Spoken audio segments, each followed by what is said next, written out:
Chapter 8. Father Quinnell lived behind our stone church in a thatched room without windows. Though I saw no light beneath his door, one of the few doors our village boasted, I knocked softly. "Who's there?" "It's me, Father Quinnell. It's Asta's son." A slight sound came from within. The door pulled open. The priest's small, pale face peered out. His once white alb, which covered him neck to foot, seemed ghost-like. Frail from his many years, Father Quinnell had served in Stromford his entire life. Now he was small and wizened, with sparse gray tonsured hair. Some claimed he was the unwanted son of the previous Lord Furnival, who had provided him with the church living when Quinnell was still a boy. "God be praised, is that truly you?" he whispered. "Yes, Father," I said, adding quickly, "and I didn't steal that money." He made the sign of the cross.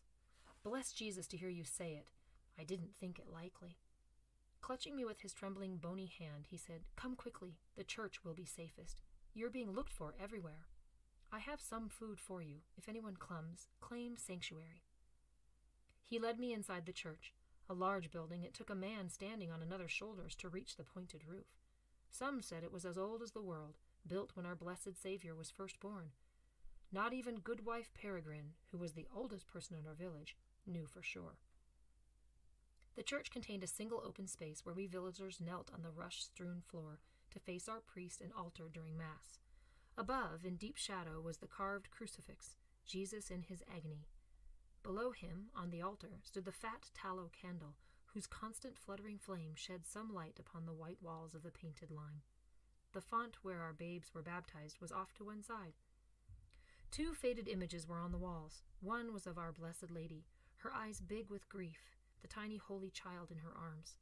The other revealed St. Giles, protecting the innocent deer from hunters, a constant reminder as to what our faith should be.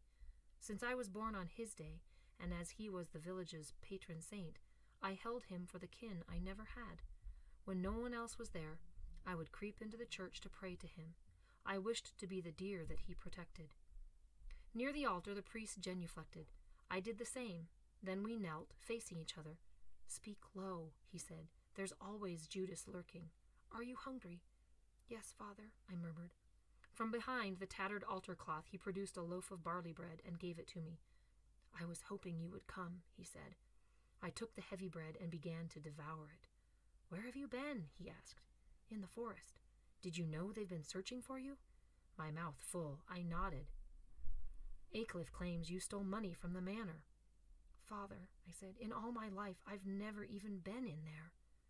"I don't doubt you," the priest said gently, putting his hand to my face and to keep me calm. "Most people in the village don't believe the accusation either. But why does Aycliffe put your name to the crime?" I told the priest what had happened when I ran from my mother's burial, my fall, my waking to witness the meeting in the clearing, Aycliffe's attempt to kill me. "He said none of this," the priest said. "It's true." "What was the thing the steward read?" the priest asked. "He never mentioned that either." "I don't know," I said, and then I asked, "Who was the man he met?" "Sir Richard de Bray," the priest said. "He's brought word that Lord Furnival, God keep him well, has returned from the wars. He's ill and expected to die." The stranger Aycliffe must act immediately. "About what?" I shrugged. "He said, 'Are you not her kin? Do you not see the consequences if you don't?' To which Aycliffe replied, 'A great danger to us all.' And then the man said, 'Precisely. There could be those who will see it so and act accordingly. You'll be placed in danger too.'" "It made no sense to me," I said. The priest pondered the words in silence. "Father," I said, "what will happen if I'm caught?" The priest put his hand on my shoulder. "The steward," he said, "has declared you a wolf's head." "A wolf's head?" I gasped, horrified. "Do you understand what it means?" "That I'm considered not human," I said, my voice faltering. "That anyone may kill me. Is that why they pulled down our house?" "I suppose." "But why?" The priest sat back and gave himself over to thought. In the dim light I studied his face. He seemed distraught, as if the pain of the whole world had settled in his soul. "Father," I ventured, "is it something about my mother?" He bowed his head, and when he looked up, it was to gaze at me. "Asta's son, unless you flee, you won't live long." "But how can I leave?" I said. "I'm bound to the land. They'll never give me permission to go." He sighed, reached forward, and placed the side of one frail hand aside my face. Estes, son, listen to me with the greatest care. When I baptized you, you were named Crispin. I was? I cried. It was done in secret. What's more, your mother begged me not to tell you or anyone. She chose to simply call you son. But why? I asked. He took a deep breath and then said, Did she tell you anything about your father? Once again, the priest took me by surprise. My father? Only that he died before I was born, in the great mortality, I reminded him. But what has that to do with my name or any of this? Dearest boy, the priest said wearily, I beg you to find your way to some town or city with its own liberties. You can stay there for a year and a day, and you'll gain your freedom. Freedom? I said. What has that to do with me? You could live by your own choices as a high-born lord or a king. Father, I said, that's impossible for me. I am what I am. I know nothing but Stromford. Even so, you must go. There are cities enough. Canterbury, Great Wexley, Winchester, even London. What? What are these places like? They have many souls living there, far more than here. Too many to count, but I assure you they are Christians. Father, I said, I don't even know where these cities are. I'm not so certain myself, he admitted. Follow the roads. Ask for help as you go. God will guide you. Is there no other way? You could find an abbey and offer yourself to the church, but it's a grave step, and you're hardly prepared. In any case, you don't have the fees. If I had them, they would be yours. No, the most important thing is for you to get away. There's something about my mother that you're keeping from me, is there not? I said. He made no reply. Father, I pressed, was God angry at her and me? He shook his head. It's not for men to know what God does or does not will. What I do know is that you must leave. Frustrated, I rose up, only to have the priest hold me back. Your way will be long and difficult, he said. If you can remain hidden in the forest for another day, I'll find some food to sustain you for a while, and perhaps someone will know the best way to go. As you say. Your obedience speaks well for you. Come back tomorrow night, prepared to leave. Meet me at Goodwife Peregrine's house. I'll ask her to give you some things to protect you on your way. I started off again. And, he added, as if coming to a decision, when you come, I'll tell you about your father. I turned back. Why can't you tell me now? Better, safer to learn such things just before you go. That and my blessing is all I can give.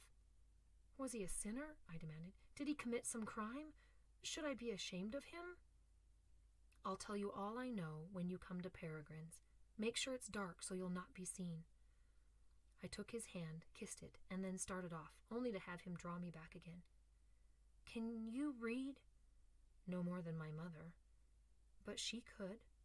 Father, you're greatly mistaken. She could write, too. I shook my head in puzzlement. These things you say, a name, reading, writing, my father, why would my mother keep such things from me? The priest became very still, and then from his pocket he removed my mother's cross of lead, the one with which she so oft prayed, which was in her hands when she died. I had forgotten about it. He held it up. Your mother's. I know, I said sullenly. Do you know what's on it? Some writing, I think.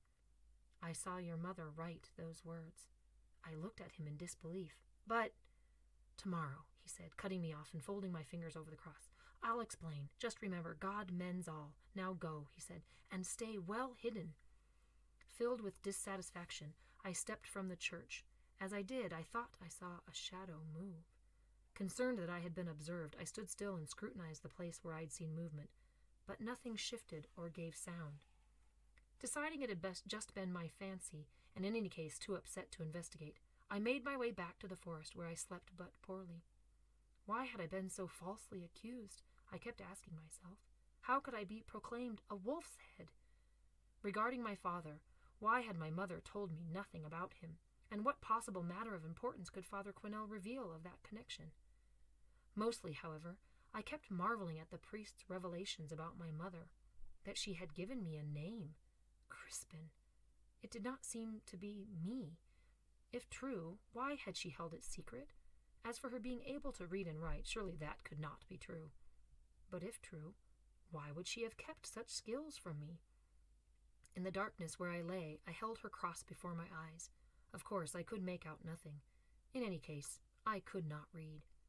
If there was one person I thought I knew, depended on, and trusted utterly, it was my mother, yet I had been told things that said I did not know her.